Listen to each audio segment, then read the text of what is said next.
Good evening, ladies and gentlemen. It is indeed a pleasure for me to speak to you tonight. This is a moving moment for me. My journey in politics in Anguilla started in 1967. I've been interested and involved in the politics of Anguilla for over 42 years. It's quite a journey.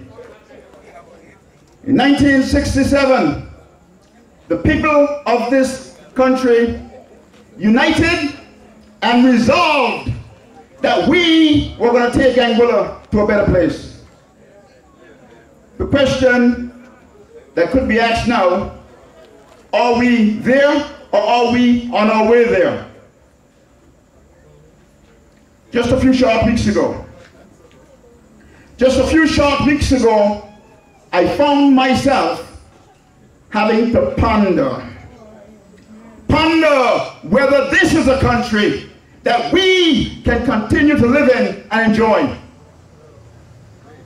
I concluded then that unless we arrest the problems in this country, Anguilla is going to be lost forever. Lost forever.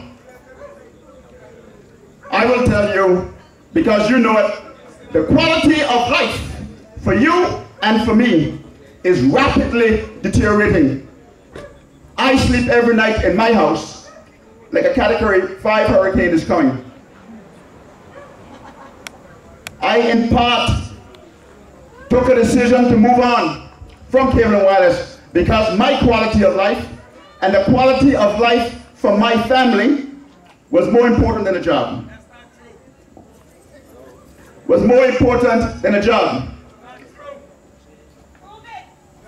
But I'll tell you something, just to confirm something to you. A few weeks ago, when I took the decision to run for office, and I started making some pronouncements on the radio, the chief minister of this country called my boss in Barbados, called my boss and said, "What is going on? Sutcliffe Hodge is involved in politics in Anguilla." I got a call today.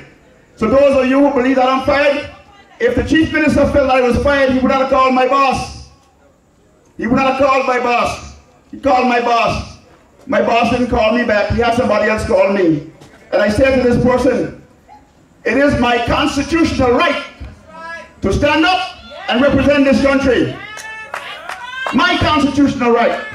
I am in the process of transiting cable and wireless. It's going to happen on my terms and my boss's terms. We're going to negotiate. I'm flying to Barbados. We're going to sit there like two men. And by the way, my boss is a white man from England. He's a white man from England. But we're going to sit down and talk like men, and we'll get there. So those of you who believe that I was fired, I'll tell you something, guys. I have a reputation of being one of the most outstanding employees in cable and wireless in the Caribbean, and I can prove it. I can prove it. When nobody else in cable and wireless got an excellent performance yesterday, your son of the soil, Sutcliffe Hodge, got an excellent performance. Only person in the Caribbean. That's a fact. A fact. Yeah? But tonight this is not about cable and wireless. This is about the future of this country. My conversation with you tonight is about the future of Anguilla.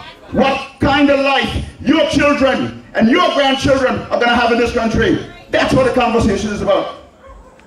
But let me say to you, one thing I will promise you, I will not be engaging in any kind of negative talk from this platform. You will not hear that come from my mouth. What we need to do in Anguilla once again is to heal. We need to heal as a nation. The reason why the Anguilla Revolution was successful was because we spoke with one voice. We as Anguillans came together and we spoke with one voice.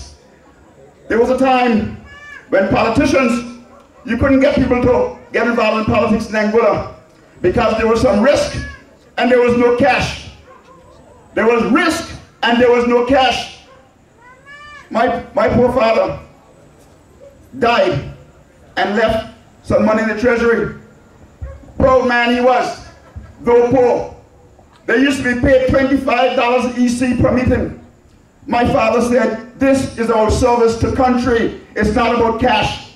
And sometimes when he's saying that, I'm home having cornmeal fungi with clean powder milk. My sisters are here to tell you that. Clean powder milk and sugar. Yeah? When he was leaving the money in the treasury.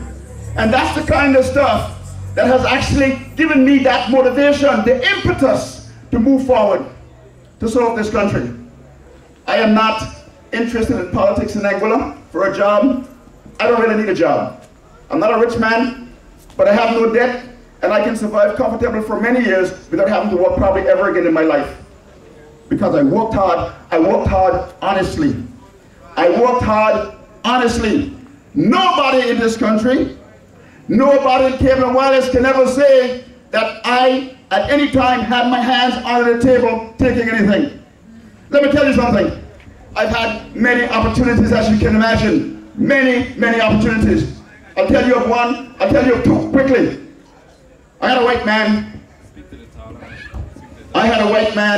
that came to my office one time. He thought he had a business idea and he needed some assistance from cable and wireless, and he wanted us to go into a deal and I was going to get a cut. He came into my office, he closed the door behind him, and we sat down. And I saw him look around to see if the room was empty.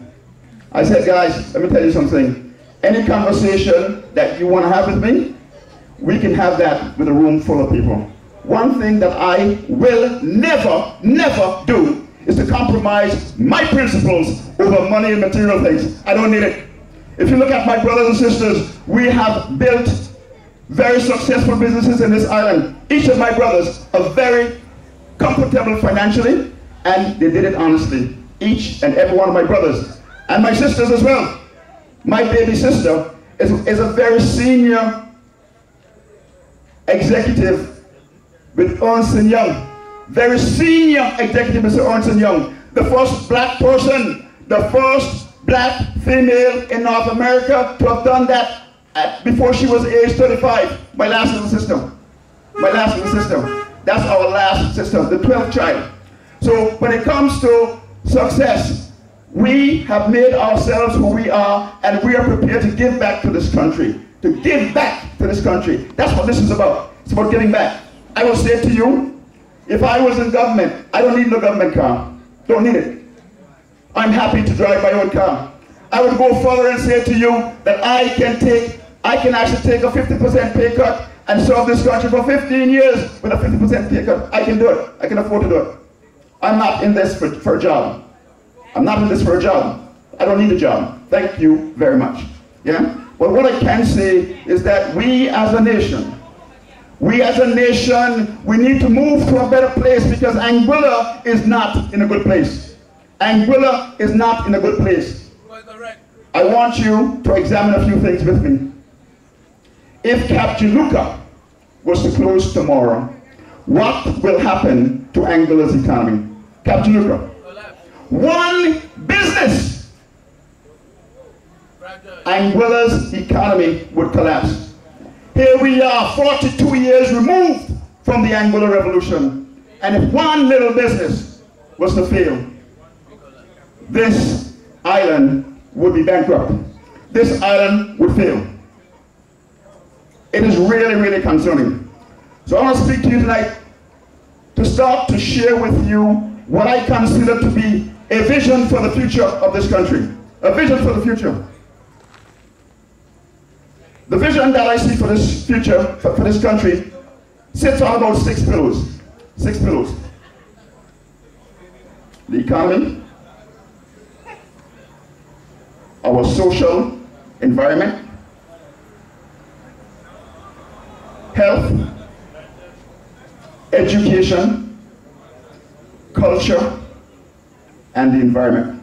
6 critical clues.